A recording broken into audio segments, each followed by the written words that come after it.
to watch too, right? Oh, it's Amazing, so huh? easy. Yeah. I love it. Yeah. Okay, I have a double. You know that? Do you? Yes, I do. I do Yes, that. you do. Okay, perfect. Just want to make sure. Well, lovely to see you again. And Thank you. wow, this one just they just keep getting better and better. How do you guys do this?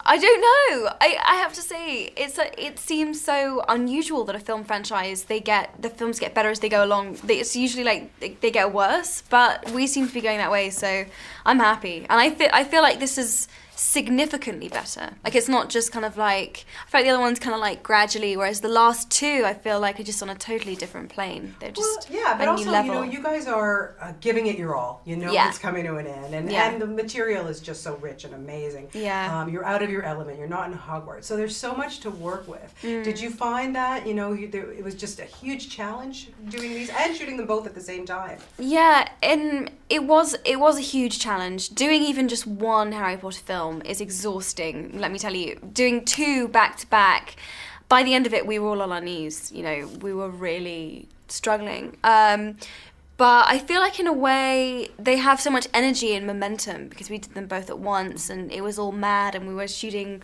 from one movie and then going to the part two and it was all just kind of crazy. But somehow it seems to have come out really well. So Yeah. we were obviously doing something right. Oh yeah, I'd say. And of course, that scene, the forest scene, when you guys are racing, Daniel says he's the fastest.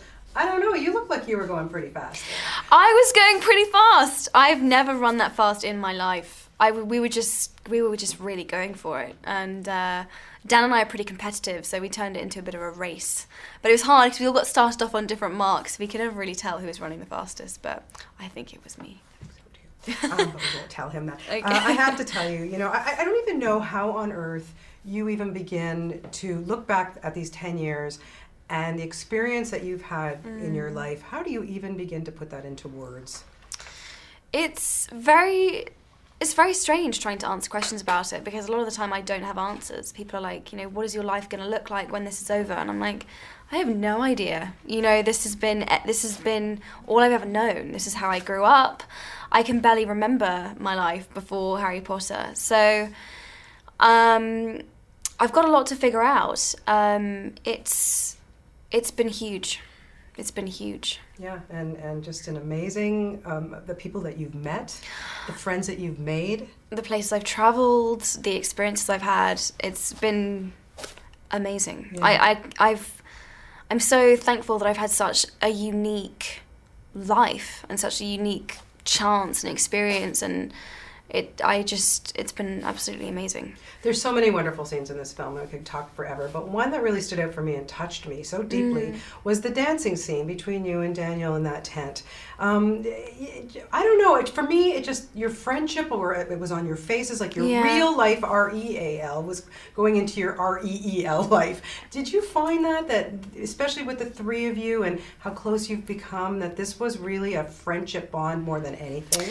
It's funny, David really wanted us to use that. He was like, come on, you guys have grown up together. You are like brother and sister. Like bring that to the roles, bring that to your work. And we did. And I think thank you, as you said, I think you can see that. It's funny, when we shot that scene, the crew are very divided about it. Some of the crew were like, they didn't really get it. They weren't really sure if it was going to work, and then other members of the crew loved it. But generally, the response we've had to that scene, because obviously it was just written for the movie, it's not in the book.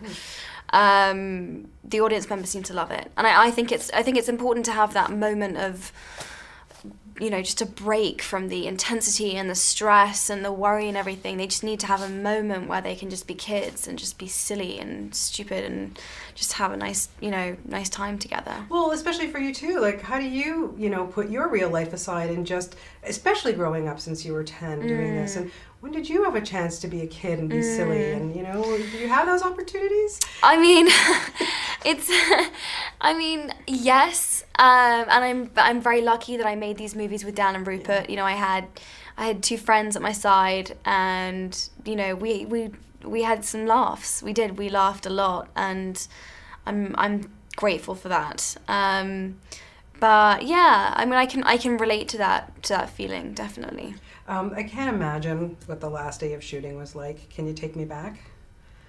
It was, part of me was really, the boys, I think, right up until the last moment were more like in denial about it. They didn't really want to like face up to it, but I was really trying to like get myself to process that it was over. It was like a really hard thing to do because we're so used to having these breaks and then coming back, and you know, it'd be very easy for me to tell myself, oh, it's not really over. But I really wanted to feel completed. I wanted to be upset because I wanted to feel like I could move on, you know? And move on, you did. You cut your hair. Was that like the day after you finished shooting? No, that would have been too much. That would have been overload. I think I took like 3 weeks or something, and then I cut it off. Yeah. Well, like I say, it looks fantastic. Thank you very much. So how's school? How's that going? You know, I just have a son that started university this year too. And yeah. It's a big challenge, I would think, huh? It is. It was a big. There were times when I was like, oh my goodness, because I was going to university, living in a foreign country, still juggling doing Harry Potter at the same time.